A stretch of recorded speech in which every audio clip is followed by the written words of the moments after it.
കോൺഗ്രസിൻ്റെ first list of 48 candidates വന്നു. അതിൽ ഞാനുണ്ട്, പരിണിതപ്രജ്ഞരായിട്ടുള്ള ജോൺസൺ ജോസഫ് അടക്കമുള്ള പേട്ട അനിൽകുമാർ അടക്കമുള്ള കൗൺസിലേഴ്സ് ഉണ്ട്, മുൻ കൗൺസിലേഴ്സ് ഉണ്ട്. ഇവിടെ ആശാ വർക്കർ സമരത്തിൽ പങ്കെടുത്ത ആശാ വർക്കറുണ്ട്. ഇവിടെ ടെക്നോ പാർക്കിൽ വർക്ക് ചെയ്ത ലോ അക്കാഡമിയിലെ വിദ്യാർത്ഥിനിയുണ്ട്. ഇവിടെ തിരുവനന്തപുരം കോളേജിൽ അധ്യാപികയായി വർക്ക് ചെയ്യുന്ന ആളുകളുണ്ട്. അപ്പോൾ ഈ നഗരത്തിൻ്റെ ഒരു പരിച്ഛേദം തന്നെയാണ് നമ്മുടെ പാനലുള്ളത്. അപ്പോൾ അതിൻ്റെ ഭാഗമായി ഞാനുകൂടിയുണ്ട്. പിന്നെ കോൺഗ്രസിൻ്റെ UDFൻ്റെ ഒരു പൊതു സ്വഭാവം, ഒരു സഹകരണ ബാങ്ക് ഇലക്ഷൻ മുതൽ ഒരു പഞ്ചായത്ത് ഇലക്ഷൻ മുതൽ നിയമസഭാ ഇലക്ഷൻ ഒന്നും നമ്മളൊരു മുഖത്തെ അവതരിപ്പിക്കാറില്ല. വരാനിരിക്കുന്ന തദ്ദേശ തെരഞ്ഞെടുപ്പിൽ തിരുവനന്തപുരത്തെ 25-ാം വാർഡിൽ കവടിയാറിൽ നിന്ന് KS ശബരിനാഥൻ മത്സരിക്കുന്നു എന്ന പ്രഖ്യാപനം വന്നത് മുതൽ വാർത്തകളും അതുപോലെ തന്നെ ചർച്ചകളും വിവാദങ്ങളും ഒക്കെയാണ്. വളരെ ഇംപ്രസീവായിട്ടുള്ള ഒരു പാനലാണ് അവതരിപ്പിച്ചിരിക്കുന്നത്. അപ്പോൾ K മുരളീധരൻ പറയുക തന്നെ ഉണ്ടായി, KS ശബരിനാഥനെ പോലെ ഒരാൾ മത്സരിക്കുമ്പോൾ എന്തായാലും മേയർ സ്ഥാനാർത്ഥിയായിട്ട് തന്നെ ആയിരിക്കുമല്ലോ എന്ന് പറയുകയുണ്ടായി. അപ്പോൾ അത്തരത്തിൽ തന്നെയായിരിക്കുമോ പ്രചാരണം? കോൺഗ്രസിൻ്റെ ഫസ്റ്റ് ലിസ്റ്റ് ഓഫ് 48 കാൻഡിഡേറ്റ്സ് വന്നു. അതിൽ ഞാനുണ്ട്, പരിണിതപ്രജ്ഞരായിട്ടുള്ള ജോൺസൺ ജോസഫ് അടക്കമുള്ള പേട്ട അനിൽകുമാർ അടക്കമുള്ള കൗൺസിലേഴ്സ് ഉണ്ട്, മുൻ കൗൺസിലേഴ്സ് ഉണ്ട്. ഇവിടെ ആശാ വർക്കർ സമരത്തിൽ പങ്കെടുത്ത ആശാ വർക്കറുണ്ട്. ഇവിടെ ടെക്നോ പാർക്കിൽ വർക്ക് ചെയ്ത ലോ അക്കാഡമിയിലെ വിദ്യാർത്ഥിനിയുണ്ട്. ഇവിടെ തിരുവനന്തപുരം കോളേജിൽ അധ്യാപികയായി വർക്ക് ചെയ്യുന്ന ആളുകളുണ്ട്. അപ്പോൾ ഈ നഗരത്തിൻ്റെ ഒരു പരിച്ഛേദം തന്നെയാണ് നമ്മുടെ പാനലുള്ളത്. അപ്പോൾ അതിൻ്റെ ഭാഗമായി ഞാനുകൂടിയുണ്ട്. പിന്നെ കോൺഗ്രസിൻ്റെ UDFൻ്റെ ഒരു പൊതു സ്വഭാവം, ഒരു സഹകരണ ബാങ്ക് ഇലക്ഷൻ മുതൽ ഒരു പഞ്ചായത്ത് ഇലക്ഷൻ മുതൽ നിയമസഭാ ഇലക്ഷൻ ഒന്നും നമ്മളൊരു മുഖത്തെ അവതരിപ്പിക്കാറില്ല. ആ ടീമിൻ്റെ ഭാഗമായി ഞാനുണ്ട്. ആ ടീമിൻ്റെ ഭാഗമായി നിങ്ങൾക്കെല്ലാം അറിയാവുന്ന ഞാനുള്ളപ്പോൾ നിങ്ങൾ വന്നതിനോട് ചോദിക്കുന്നു. ഞാനിലൂടെ പാർട്ടിയുടെ നയങ്ങളും പാർട്ടിയുടെ ഈ നഗരത്തെക്കുറിച്ചുള്ള കാഴ്ചപ്പാടും പറയാനുള്ള അവസരം കിട്ടുകയാണ്. അങ്ങനെയാണ് ഞാനതിനെ കാണുന്നത്. ഇടത് ഹാൻഡിലുകളിൽ നിന്ന് സൈബർ അറ്റാക്കിംഗ് ഉണ്ടാകുന്നുണ്ട്. മന്ത്രിയുടെ വിമർശനം, മന്ത്രി ശിവൻകുട്ടിയുടെ ഒരു വിമർശനമുണ്ട്, കളിയാക്കലുണ്ട്.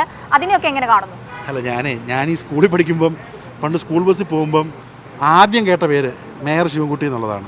അപ്പോൾ ആ മേയറായിട്ടിരുന്ന ശിവൻകുട്ടി സാറ് എന്നെപ്പോലെ ഒരാൾ 25-ാം നമ്പർ വാർഡിൽ മത്സരിക്കുമ്പോൾ അങ്ങനെ പറയുന്നത് ശരിയാണോ എന്നുള്ളത് അദ്ദേഹം മനസ്സിലാക്കുക. പിന്നെ അദ്ദേഹം പറഞ്ഞു കോൺഗ്രസും CPM തമ്മിലാണ് ഡീല്, അതുകൊണ്ടാണ് കോൺഗ്രസും BJP തമ്മിലാണ് ഡീല്, അതുകൊണ്ടാണ് എന്താ പറയുക BJP കോൺഗ്രസ് ആദ്യമേ സ്ഥാനാർത്ഥി ഉറയ്ക്കുന്നത്. എനിക്ക് ഒരു കാര്യമേ പറയാനുള്ളൂ, PM ശ്രീയുടെ ഡീല് നടത്തിയത് വിദ്യാഭ്യാസ വകുപ്പ് മന്ത്രിയും BJPയും കൂടെയാണ്. RSSൻ്റെ അജണ്ട ഒളിച്ചു കടത്തിയത് വിദ്യാഭ്യാസ മന്ത്രിയായിട്ടുള്ള ശിവൻകുട്ടിയാണ്. ഇത് ഞാൻ പറഞ്ഞതല്ല, അതിൽ തെറ്റുപറ്റി ശിവൻകുട്ടിക്കെന്ന് പറഞ്ഞത് ശ്രീ ME ഗോവിന്ദൻ മാസ്റ്ററാണ്. നിങ്ങളടക്കം AK സെൻറ്ററിൽ വിളിച്ചിരുന്ന നിങ്ങളോട് അദ്ദേഹം ബൈറ്റ് കടത്തത് CPM തെറ്റുപറ്റി എന്നുള്ളതാണ്. അപ്പം ആർക്ക് തെറ്റുപറ്റിയെന്ന ഗോവിന്ദൻ മാസ്റ്റർ പറയുന്നത്? ശിവൻകുട്ടി മിനിസ്റ്റർക്കാണ്. അപ്പം ആ വലിയ തെറ്റ് ഇനി എത്ര കാലം അദ്ദേഹം എന്ത് പുണ്യപ്രവൃത്തി ചെയ്താലും ജനങ്ങളുടെ മനസ്സിൽ നിന്ന് മായത്തില്ല. അതുകൊണ്ട് ശിവൻകുട്ടി മിനിസ്റ്റർ കേരളത്തിനോടും പ്രത്യേകിച്ച് അദ്ദേഹത്തെ നിയമത്തിൽ നിന്ന് വിജയിപ്പിച്ച വോട്ടർമാരോടും ഈ PM ശ്രീയിൽ BJPയോടൊപ്പം നിന്നുകൊണ്ട് മാപ്പ് പറഞ്ഞുകൊണ്ട് അദ്ദേഹം ഇലക്ഷൻ ഇറങ്ങണമെന്നാണ് എനിക്ക് പറയാനുള്ളത്. ഈ വളരെ വേണ്ടപ്പെട്ട ആളാണ്. അദ്ദേഹം എന്തായാലും പറഞ്ഞില്ലേ, മേയർ ശിവൻകുട്ടി അന്ന് കൊച്ചായിരുന്നപ്പോൾ ഇങ്ങനെ മേയർ ശിവൻകുട്ടി എന്ന് കേട്ട ആൾ എന്നെക്കുറിച്ച് ഇങ്ങനെ പറഞ്ഞപ്പോൾ ഒരു ചെറിയ വിഷമം. അത് കുഴപ്പമില്ല, നേരിൽ കാണുമ്പോൾ സ്മാരിക്കണം. ഈ നഗരസഭയുമായി ബന്ധപ്പെട്ട് വരുമ്പോൾ ഈ മാലിന്യ പ്രശ്നങ്ങളാണ് കൂടുതലായിട്ട് വരിക. ഇവിടെ ഇപ്പോൾ അമേജൻ തോടാവട്ടെ, പാർവതി പുത്തനാറാവട്ടെ, ഇപ്പോഴും ആ പ്രശ്നം നിലനിൽക്കുന്ന ഒരു സാഹചര്യമാണ്. ഇതൊക്കെ ആയിരിക്കുമോ നിങ്ങളുടെ പ്രചാരണത്തിൽ വരിക? തീർച്ചയായും തിരുവനന്തപുരത്ത് ധാരാളം പ്രശ്നങ്ങളുണ്ട്. നിങ്ങളെ പറഞ്ഞ മാലിന്യമുണ്ട്, ഇവിടെ നമ്മുടെ തെരുവുനായയുടെ വിഷയമുണ്ട്, റോഡുകളുടെ വിഷയമുണ്ട്, വീടുകളുടെ വിഷയമുണ്ട്, പ്രായമുള്ള ആളുകളുടെ വിഷയം. ഞാൻ ചെറിയ ഉദാഹരണം പറയാം. ഇപ്പോൾ ഞാൻ ഈ മത്സരിക്കുന്ന കവടിയാർ വാർഡ്, ഇപ്പോൾ എൻ്റെ തന്നെ കൂട്ടുകാരടക്കം എത്രയോ ആളുകൾ എൻ്റെ കൂടെ എഞ്ചിനീയറിംഗ് കോളേജിൽ പഠിച്ചവർ, എൻ്റെ കൂടെ സ്കൂളിൽ ട്യൂഷന് വന്നവരൊക്കെ അവരൊക്കെ വിദേശത്താണ്. പല ആളുകളും പല ആവശ്യങ്ങൾക്ക് എന്നെയാണ് വിളിക്കുന്നത്. എൻ്റെ വീട്ടിലൊരു കാര്യമുണ്ട്, ഒരു പേപ്പറുണ്ട്, ഹെൽപ്പ് ചെയ്യണോ എന്ന് ചോദിച്ചു.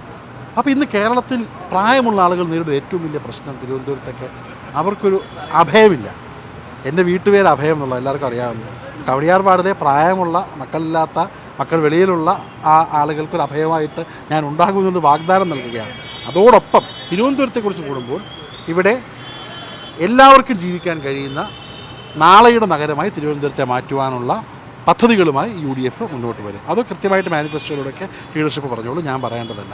പക്ഷേ നാളെയുടെ നഗരം എല്ലാവർക്കും ജീവിക്കാൻ കഴിയുന്ന നഗരം, അതാണ് നമ്മുടെ മനസ്സിലുള്ള ഒരാശയം.